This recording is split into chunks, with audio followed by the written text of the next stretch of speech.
Good evening and welcome. Welcome to the McNay Art Museum and welcome to our Tobin Distinguished Lecture. We have quite a distinguished lecturer with us tonight. Indeed, Opera America CEO Marc Scorca has come here to grace us with his presence. If we haven't met before, I'm Rich Asti, your tremendously proud director here at the McNay Art Museum. And if you haven't been here before, you just entered the first modern art museum in the entire state of Texas. It was founded on the vision of a woman artist from Ohio. And like many of us not from here, she quickly fell in love with San Antonio and learned early on that San Antonians deserved a global destination for the very best of modern and contemporary art. And the late Robert Tobin shared our founder's passion for San Antonio and passion for the arts and brought a new passion onto this campus, a former goat farm northeast of San Antonio. We already were, thanks to Mrs. McNay, a global destination for modern and contemporary. He expanded that to include theater arts. In fact, he said, and he said this often, let me quote him correctly, "I have an intense desire to see theatrical designers recognized on the same level of visual artists." And he backed those great words with action. In fact, from 1984 through his passing in 2000 and even beyond, over a series of 5 gifts, he gifted to the McNay over 2,000 rare books and 12,000 works of Russian and European and American theater arts. All so that right here on a former goat farm, we can tell the visual story of 500 years of performance through his great collection. Now, Robert and his mother, Margaret Mag Tobin, served the McNay and San Antonio well. She was our board president, and he, Robert, was our chairman of the board here at the McNay, a position held by only one other San Antonian, the late Tom Frost. And for decades, Robert Tobin continued to champion artists of both the visual arts and the theater arts. And sometimes those artists were one and the same, including Louise Nevelson and David Hockney and the late Robert Indiana. And Robert Indiana, having passed recently, the McNay is honoring that relationship. We're actually organizing a tribute exhibition for Robert Indiana and his legacy, opening here this November, titled Robert Indiana, A Legacy of Love. McNay's very proud to honor another legacy here, that of Robert Tobin, and it's very much alive, his legacy here, thanks to the mighty efforts of the Tobin Theater Arts Fund. And tonight we're graced with the presence of its 3 directors. Please join me in applauding President and Director Mel Weingart, Director Linda Harberger, and Director Bob Perziola.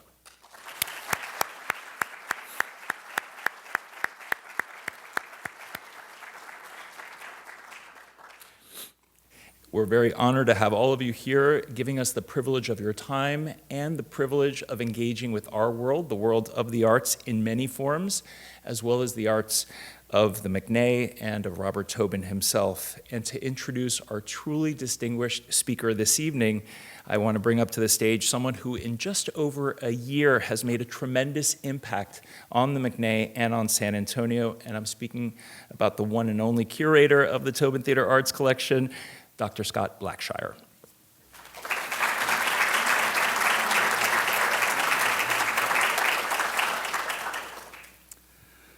Well, thank you all for coming this evening. It is indeed my honor to introduce the 2020 Tobin Distinguished Lecturer, Marc Scorca, President and CEO of Opera America. After studying history and opera at Amherst College, Marc's early career path included iconic cultural institutions, the Metropolitan Opera, Opera Philadelphia, New York City Opera, and Chicago Opera Theater. Today, Marc's cultural expertise is highly regarded and highly sought. Notably, he served on the U.S. delegation to UNESCO, the United Nations Educational, Scientific, and Cultural Organization. However, his most impressive credential? Since 1990, Marc has successfully led Opera America to what is now their 50th year. Yes, wow, I heard a wow. Based in New York City, Opera America is a source of guidance and support for music organizations throughout the United States and abroad. Marc is the steady force and focus behind 30 years of arts research, development, and advocacy. Building bridges, much-needed bridges between opera companies, singers, agents, directors, designers, technicians, and producers, and most importantly, their audiences. Opera America's National Opera Center not only nurtures the development of culture through their programs, but the organization itself is a model for the industry. Like the McNay, Opera America is an example of adaptability and innovation, a working example for all arts organizations committed to engaging communities in new and innovative ways. In January, the McNay opened the exhibition Robert L.B. Tobin, Collector, Curator, Visionary, specifically to engage and reintroduce our community to the late arts champion Robert L.B. Tobin. In the spirit of Robert Tobin, the exhibition invites San Antonio to experience transformation through the theater arts. A mix of exquisite artworks and objects fill the Brown Gallery and Tobin Library, representing chapters in the life story of Robert Tobin, of a man deeply committed to artists and their work.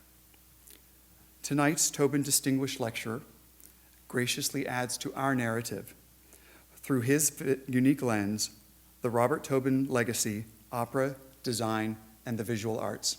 Please welcome Marc Skorca. Thank you.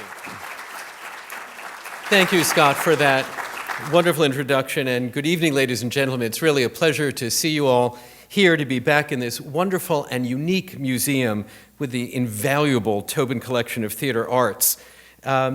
Scott brought me through the exhibit today, and I marveled at how intelligent and entertaining it is, and I didn't realize how much it would overlap with my remarks tonight. So there's a real intersection between what you can see in the gallery and my remarks. I want to thank Clayton up in the booth. We didn't have a whole lot of rehearsal time these days due to budget constraints. Opera doesn't rehearse very much.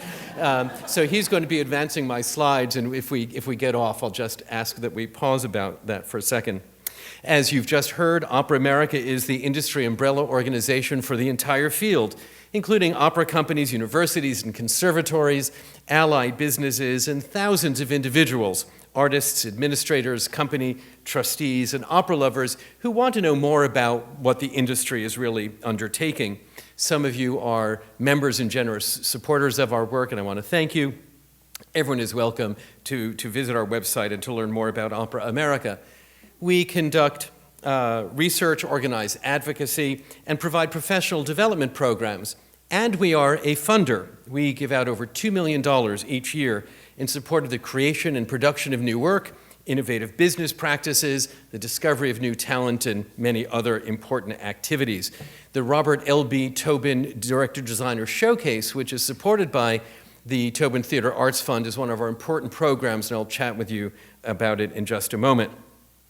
We're based in New York City, but we also have an office in Washington, D.C. that handles our government affairs. We work to protect funding for arts education and the cultural agencies, to defend the continued tax deductibility of gifts to arts organizations, and we promote policies that make it possible for international artists to cross our border and perform for appreciative audiences. We were established in 1970 at the tipping point in the development of the opera field in the United States. We're using the occasion of our 50th anniversary to focus on the narrative of opera's progress in the United States. Over the last 50 years, opera has become an American art form, earning the admiration of the global opera community.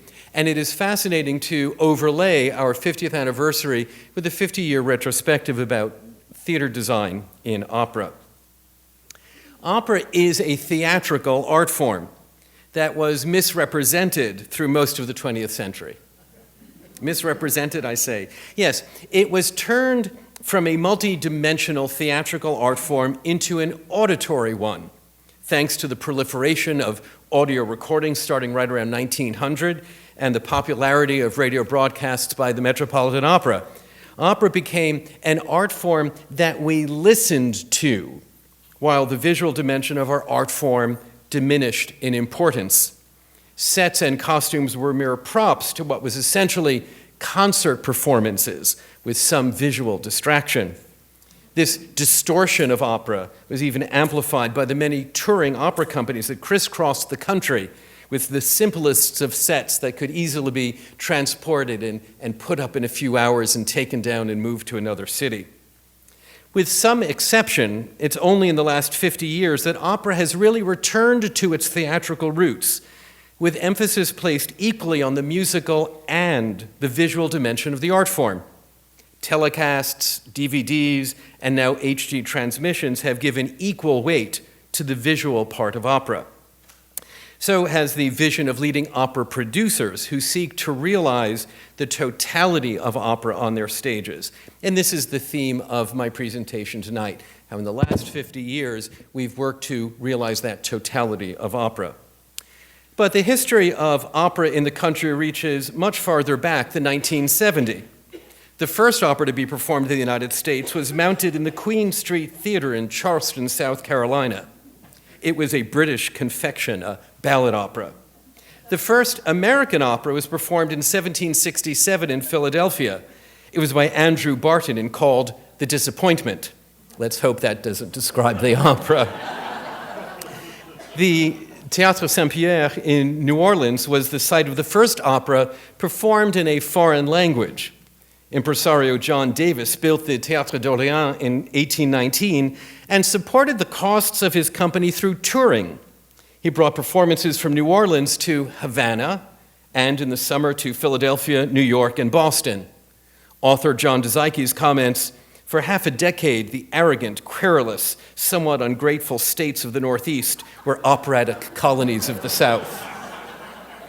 While Davis was offering full seasons of operas by Rossini, Auber, von Weber, and others, James Henry Caldwell formed a company that performed in English, extending the debate about opera in English that began in London in Handel's day. According to Diaghilev, between 1836 and 1841, and that's only 5 years, at Davis's Orleans Theater there were 364 performances of 65 operas by 27 composers, and half that number at Caldwell's St. Charles. Performances were attended by free people of color, some of whom performed their own operas in the middle of the 19th century. Indeed, if we're looking at the heart of opera in the United States in the 19th century, it's in New Orleans. Despite these really astonishing numbers, Davis and Caldwell were businessmen who kept their eyes on the box office. Diaghilev notes, New Orleans' early operatic history illustrated the central importance of the audience in the evolution of opera in America. Given the absence of state patronage, opera in America had to compete with the entertainment marketplace for audiences. Here's his most important point. As New Orleans also revealed, the opera audience in America was closely tied to the fluctuating degree to which European immigrants thought of opera either as a means to assimilating to American society or of maintaining a separate ethnic identity. But let's move north. The 1820s were great years for opera in New York City, thanks to the efforts of the enterprising Lorenzo da Ponte. He's one of my favorite historical characters. After writing 3 masterpiece libretti for Mozart, and many, many other libretti for other composers in Vienna in the 1780s, da Ponte lived in London for nearly a decade before emigrating to the United States, where he operated a grocery store, founded the Italian department at Columbia University, and brought opera productions to New York from Italy.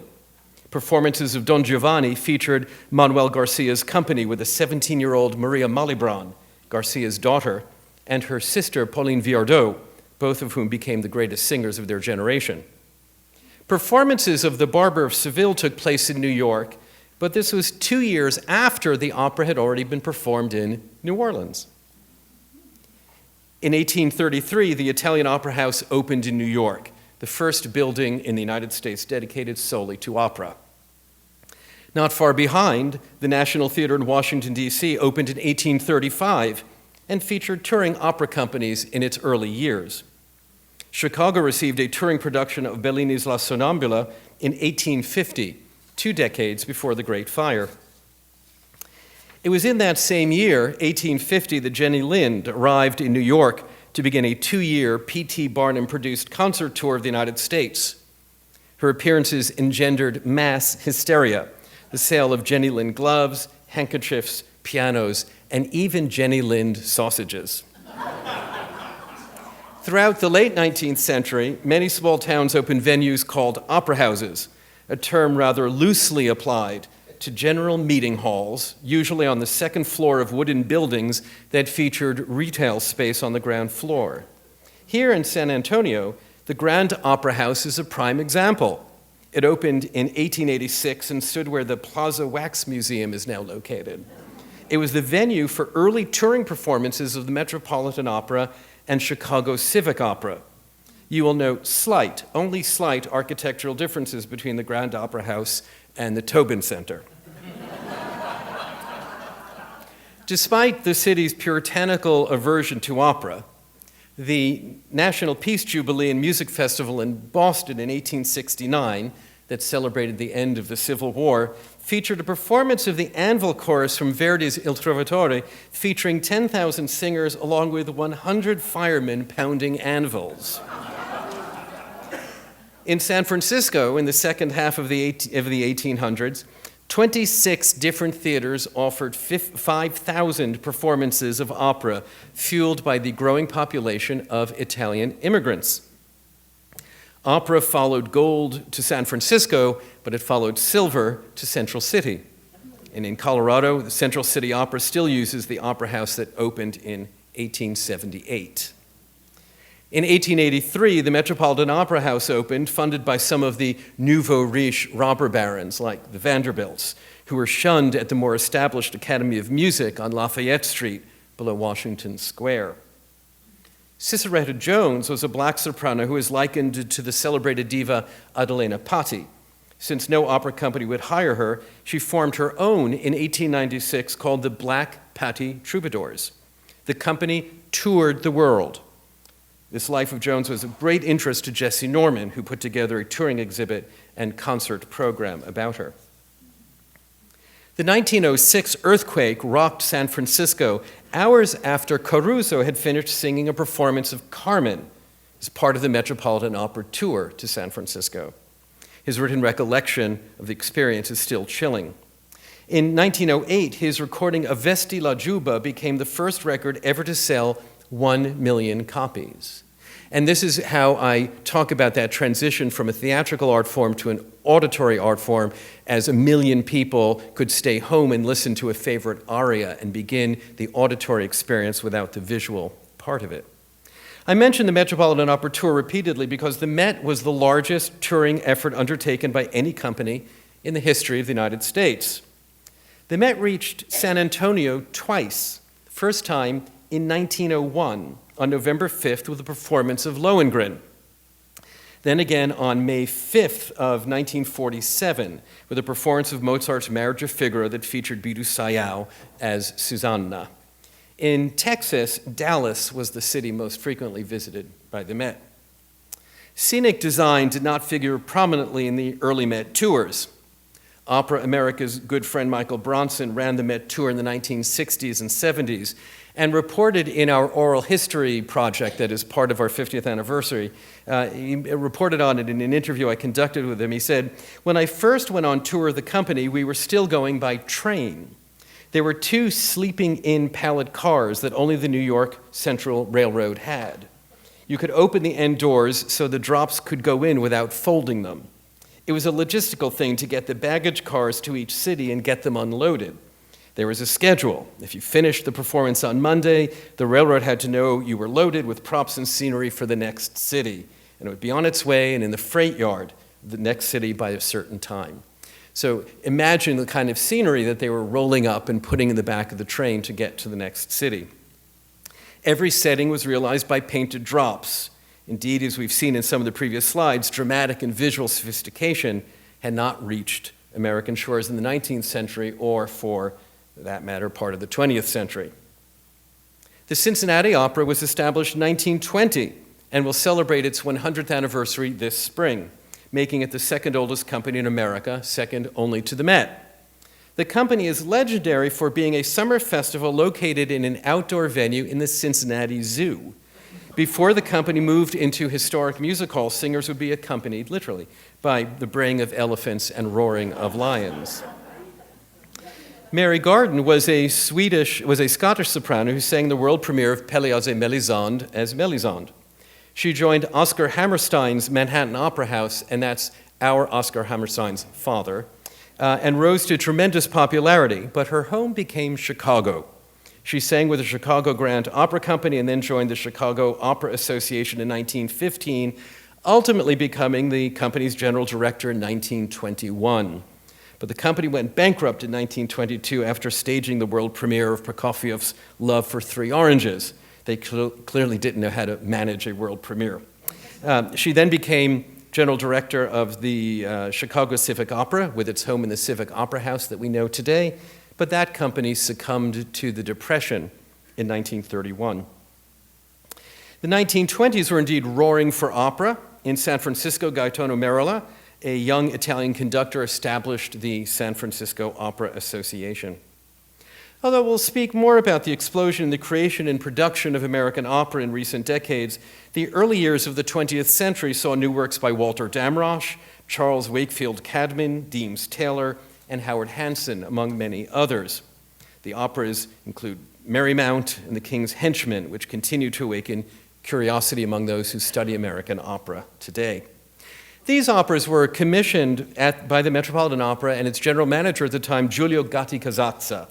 Gatti had been head of La Scala before coming to the Met, and at La Scala he presided over new works by Leoncavallo, Cilea, Mascagni, and the young Puccini. He was accustomed to having new work as part of almost every season, and he wanted to recreate that experience at the Metropolitan Opera in the 1920s. The Depression sort of put a stick in that wheel. Virgil Thompson's Four Saints and Three Acts premiered in 1934, and on Broadway, Porgy and Bess premiered in 1935. The Great Depression saw the closure of a number of fledgling opera companies, but the Metropolitan Opera soldiered on, thanks in part to the pioneering effort of Eleanor Belmont, who started the Metropolitan Opera Guild and welcomed opera lovers into the Met family and encouraged them to make modest gifts. The effort was aided by the introduction of radio broadcasts from the Met that I mentioned earlier.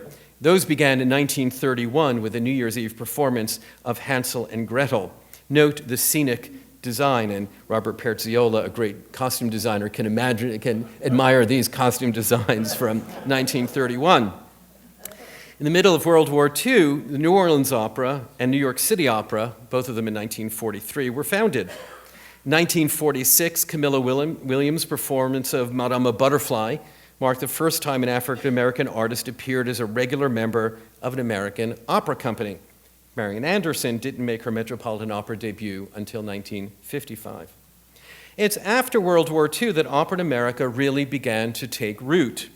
The Lyric Opera of Chicago revived in 1954, Houston Grand Opera in 1955, the Washington Opera Society in 1956, and the Santa Fe Opera in 1957, a company that became an operatic home for Robert Tobin. It was from this rich period of invention that Opera America emerged. In 1970, Glenn Ross, founder of the Seattle Opera, organized the first meeting of an organization called Opera America. It took place in January of 1970 in Seattle with the world premiere of Carlisle Floyd's Of Mice and Men.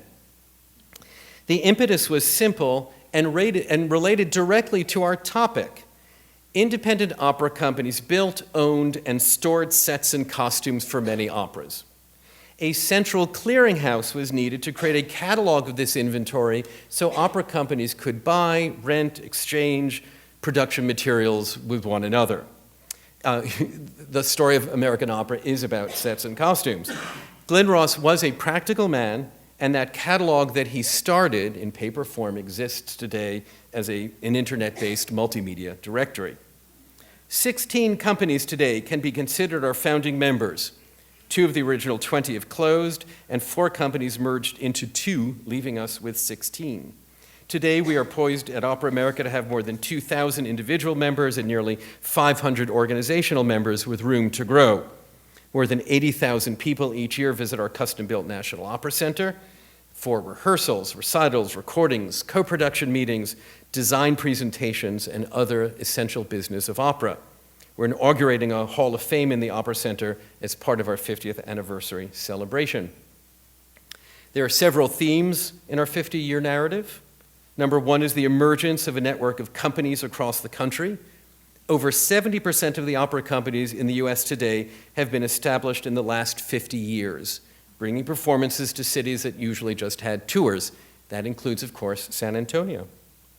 Number two, the development of a training infrastructure for young singers, including university opera programs, conservatories, young artist training programs, and dozens of vocal competitions. It's the most robust infrastructure in the world, and it produces more and better singers than any other country. Number three, the creation of an American opera repertoire. From years when virtually no new operas were produced to dozens each year, operas become a contemporary cultural expression, treating topics that resonate with the world around us. Our Opera America started a production of Mice and Men, and with our granting programs, with the National Endowment for the Arts, the Mellon Foundation, and other forward-looking funders, the landscape has changed since our founding. In the 1970s, we saw a one-column list of operas that premiered. In the 1980s, a fuller one-column list. In the 1990s, a two-column list, a fuller two-column list in the 2000s. And in the 2010s, we have just a smattering of all of the operas that have been premiered in the United States. I will say that the Met's second premiere after a 50-year hiatus, Philip Glass's The Voyage, was an opera that was underwritten by the Tobins. Theme 4, the investment and the encouragement of composers and librettists who are new to opera, especially women and creators of color. Over the first 30 years of our grant making, until only about 7 or 8 years ago, only 5% of the projects funded by Opera America, out of nearly $20 million given out, were by operas composed by women. Today, though, through some real intervention, we're thrilled to see important work reaching the stages of indie and established opera companies by Laura Kaminsky, Kamala Sankaram, Renee Orth, Ellen Reed, Paola Prestini, and many, many others. Theme 5, our commitment to civic practice, to building long-term mutually beneficial community connections with arts and non-arts organizations, like Opera Memphis's 30 Days of Opera, Cincinnati Opera's Goes to Church program, Opera Omaha and its Holland Opera Community Fellows, and its general director, Roger White, who said, "In today's world, the arts play a pivotal role in shaping our communities, the quality of life of our citizens. In service to the community, we're bringing opera into new environments, illustrating and promoting the value of creativity in both the arts and non-arts sectors." And theme 6, dedication to increasing the diversity across our field and increasing equity in all parts of the opera enterprise, on stage, backstage, in the staff, in the boardroom. This work governed by our Women's Opera Network and our Alana Opera Network. Now, with that as a backdrop, and I mean that literally, let's look at the visual dimension of opera in America and the awakening of design as a central element of our work. But we have to turn to Europe once again for antecedents. The term Gesamtkunstwerk is a German term that translates as total work of art, synthesis of arts, comprehensive artwork, or total artwork. Big German words are hard to translate. The term was first introduced into the lexicon by a German writer in 1827, but it's Richard Wagner who embraced the term in 2 essays from 1849. He used it to talk about his belief in a greater unity in the elements of opera beyond what had been experienced in the decades before. In those earlier decades, and with the exception of the works of Mozart and some by Gluck, operas were primarily excuses for beautiful singing. Wagner wanted his operas to excel in all dimensions, including theatrical effects that advanced the drama. Wagner also used the phrase integrated drama. He built his own theater in Bayreuth to realize his vision before he died in 1883. We have to move forward to the 20th century to see the concept of Gesamtkunstwerk brought forward by Diaghilev and the Ballet Russe. And there are wonderful images of Diaghilev in the exhibit upstairs. Serge Diaghilev was a Russian art critic, patron, ballet impresario, and founder of the Ballet Russe, from which many famous dancers and choreographers would arise, including George Balanchine, who founded New York City Ballet, and Ruth Page, founder of her own opera company, ballet company in Chicago. After graduating from university in 1892, Diaghilev abandoned his dream of composition, largely because his professor, Nikolai Rimsky-Korsakov, told him he didn't have any talent. During his years at university, Diaghilev's cousin introduced him in a circle of art-loving friends that included Leon Bakst. And of course, you have dozens, hundreds of images of Bakst here at the museum. He's a painter, designer from Belarus. In 1905, Diaghilev organized a huge exhibition of Russian portrait painting in St. Petersburg, including the work of Bakst. In the following year, he took a major exhibition of Russian art to Paris, where in 1908 he mounted a production of Mussorgsky's Boris Godunov starring Fyodor Shalyapin at the Paris Opera. This led to an invitation to return the following year with ballet as well as opera, and thus to the launching of the famous Ballet Russe. The artistic director for the Ballet Russe was Leon Bakst. Perhaps Diaghilev's most notable composer or collaborator, however, was Igor Stravinsky. Of course, there's a wonderful picture upstairs of Robert Tobin with Stravinsky. In 1910, Diaghilev commissioned his first score from Stravinsky, The Firebird, and then Petrushka, and then The Rite of Spring. And this image shows a modern recreation of the original design. This was followed shortly after by Les Noces in 1923 and Pulcinella. And of course, Pulcinella was designed by Pablo Picasso, who designed the costumes in the set, and this image is, of course, part of your collection. It is just amazing that you have this wonderful material at the museum. The Ballet Russe is widely recognized as the most influential ballet company of the 20th century, in part because it promoted groundbreaking artistic collaborations among young choreographers, composers, designers, and dancers, all at the forefront of several fields, what we would call Gesamtkunstwerk. In addition to Stravinsky, Diaghilev commissioned works from Claude Debussy, Serge Prokofiev, and Maurice Ravel. Scenic designs were created by Kandinsky, Matisse, costume designers Leon Bakst and Coco Chanel, and here's an image of costumes designed by Chanel. They also worked with Braque and Miro. It's just an amazing collaboration among the arts. Bakst described Marc Chagall as a favorite student, because when told to do something, he would listen carefully, but then he would take his paint and his brushes and do something completely different.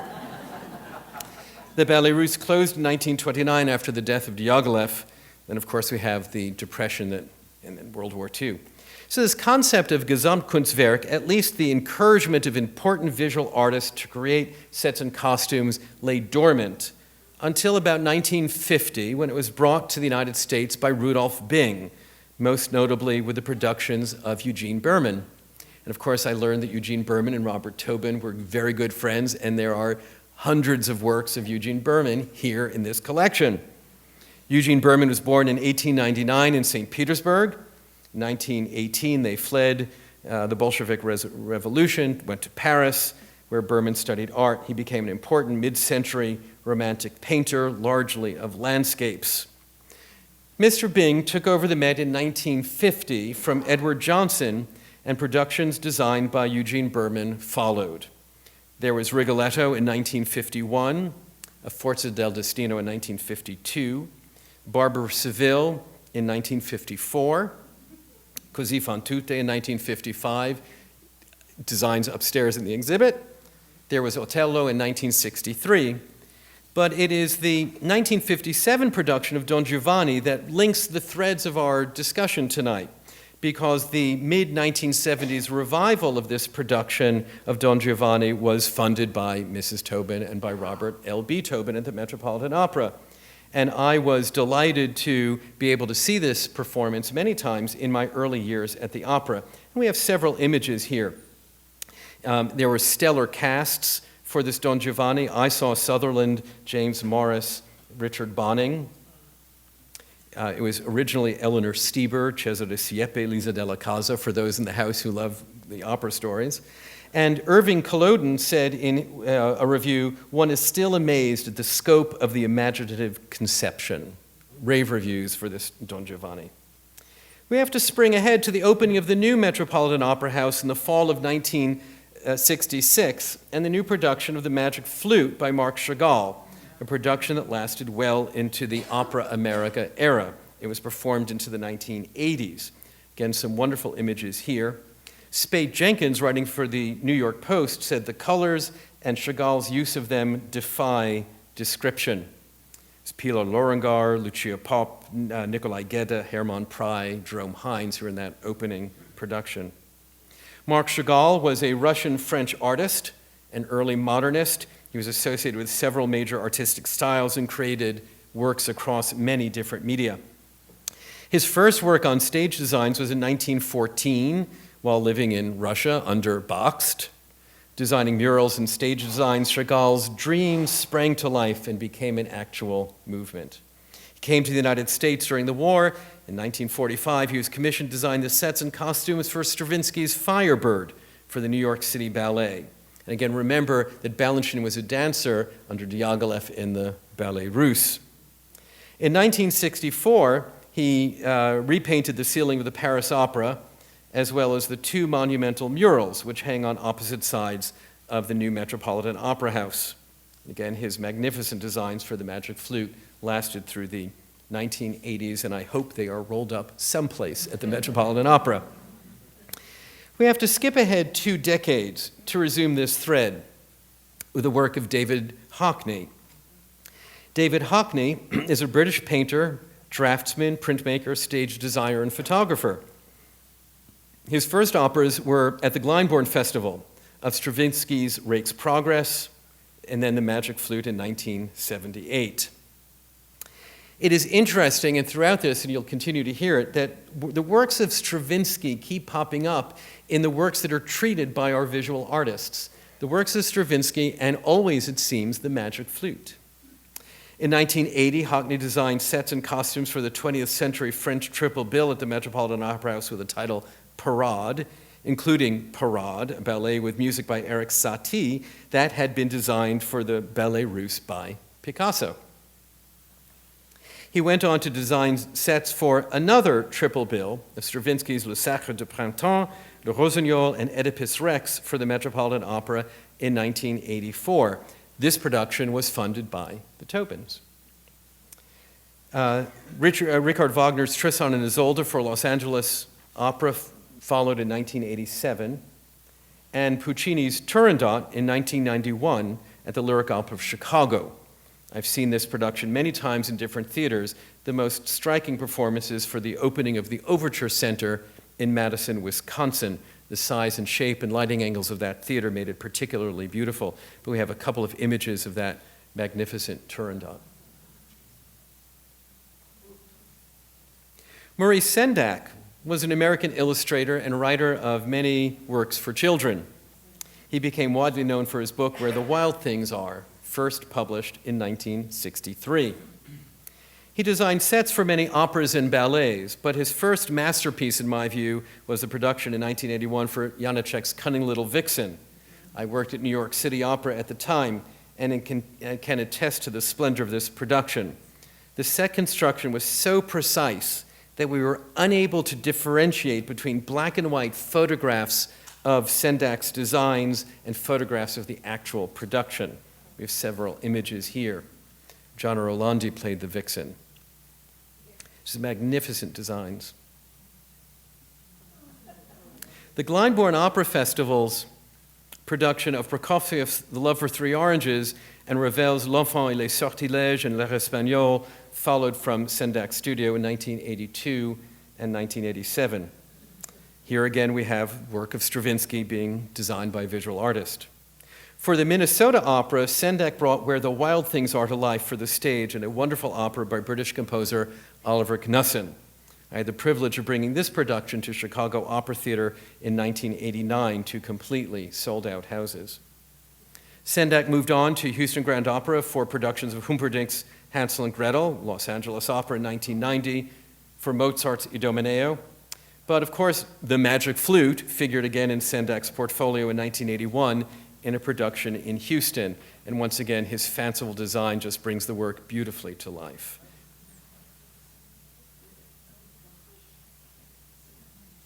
Is it marvelous? There are other artists we could discuss, including Louise Nevelson. Her production of Gluck's Orfeo de Euridice was designed originally for Opera Theater of St. Louis in 1984. We brought it to Chicago Opera Theater in 1988 when I was managing director, where it sold more tickets than any other standard season production in our history. The set pieces are now hung in the lobby of the Harris Theater in Chicago. So if you go to see Millennium Park and the Harris Theater there, in the lobby are the wonderful Louise Nevelson designs for Orfeo. Dale Chihuly, the great glassmaker based in Seattle, has tried his hand at scenic design, including dazzling productions for opera and ballet. In 1993, he created a production of Pelléas et Mélisande for Seattle Opera, and in 2010, a production of Bluebeard's Castle for the Israeli Opera. I'd be nervous to have that fragile glass production around dancers. I would not have any cats or dogs on the set, but I have not heard of any breakage. Jun Kaneko is a Japanese ceramic artist living in Omaha.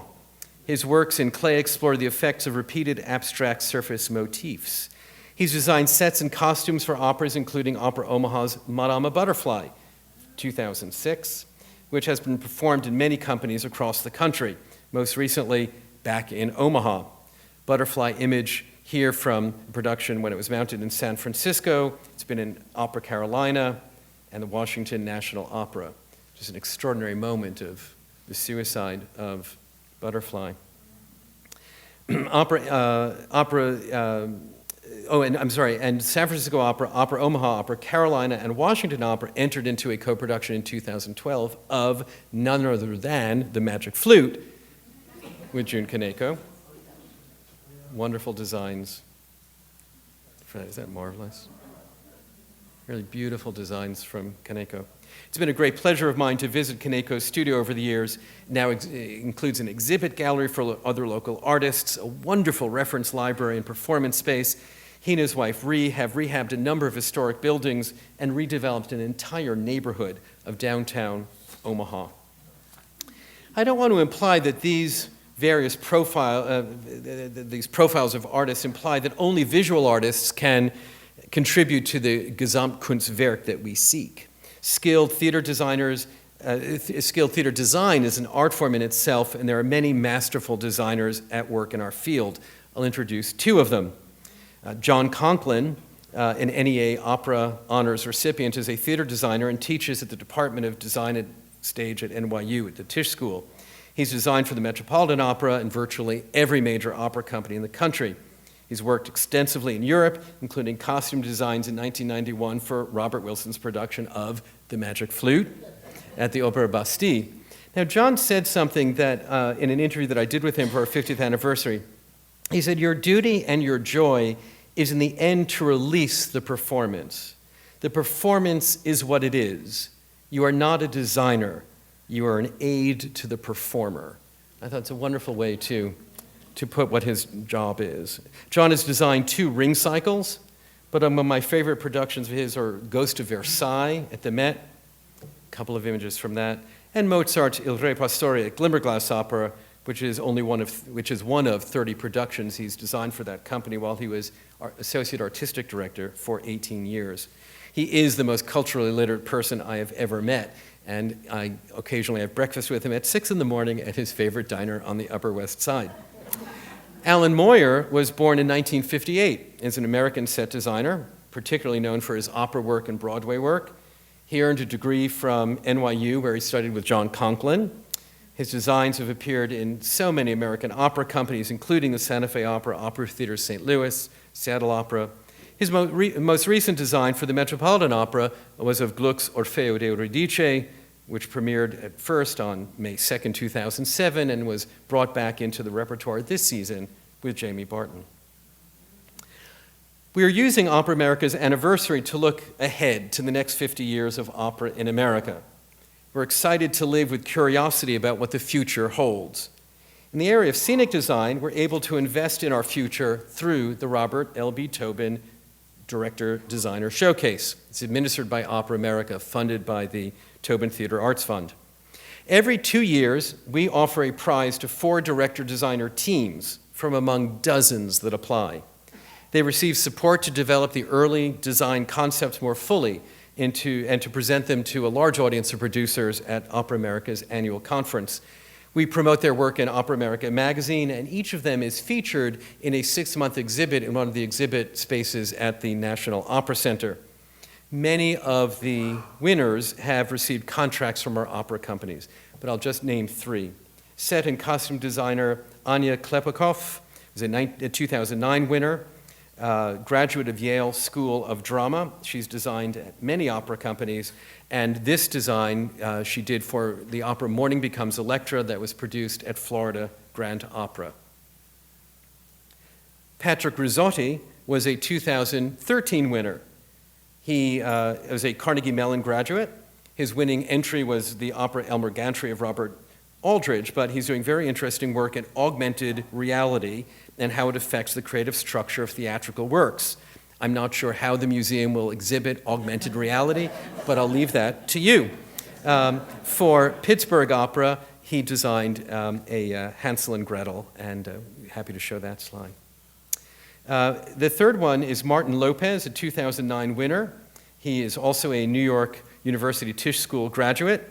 His winning entry was for Florencia in el Amazonas by Daniel Catan, but this image is of Trouble in Tahiti that he did for Opera Santa Barbara. So these young people and others, and many others, are ushering us into the future of opera. Our ability to identify them, support their work, and promote their careers is made possible, as I said, by the generous support of the Tobin Theatre Arts Fund. I want to thank Mel and the board members for their support of this program, and I just hope that through this program we will be developing the designers who will be collected by this museum for generations to come. But it's been a real pleasure to be on this 50-year journey with you of design in American opera, a little bit of history of opera in America and opera in San Antonio. I am so grateful to be invited here. Scott has been the consummate host, and I just congratulate you on the exhibit that's upstairs. And I, again, thank my friends in San Antonio for their warm welcome, and hope you enjoy more opera here in San Antonio. Thanks very much.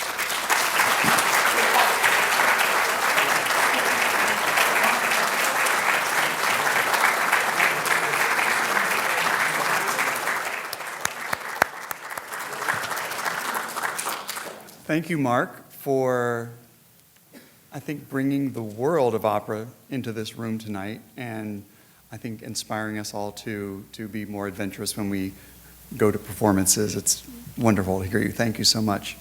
Also, thank you to Rich for, again, speaking to us for this wonderful event, and to the Tobin Theatre Arts Fund for sponsoring the Tobin Distinguished Lecture.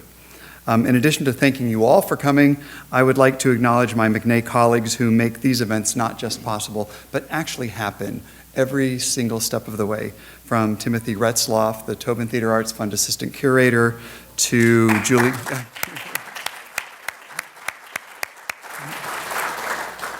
Magera, our unflappable events planner. To Kate Carey, our head of education and the education department. And to Paul Feuerbacher and to Clayton Price up in the booth from our multimedia team. They are amazing. And to the McNay Teen Art Guides who are helping us here tonight. Thank you, everyone. Your efforts and your energies are greatly appreciated this evening. Now, I would like to invite you, if you are able to come at some point, to see the exhibition up in the Brown Gallery and the Tobin Library, Robert L.B. Tobin, Collector, Curator, Visionary. It was my distinct pleasure to put it together. I really have no words. It's been an amazing year doing this research and learning from everyone in this audience about Robert Tobin, as well as doing the research in the archive and finding his own words, which ground this exhibition. So it's been a lovely journey. I also want you to put on your calendars for October. Please know that we are bringing back, next slide, Tim Burton's The Nightmare Before Christmas. So we're very popular works here at the McNay, and we're very happy to be staging them and bringing them to you in a new way this coming October. So thank you very much for coming tonight, and we look forward to seeing you in the galleries.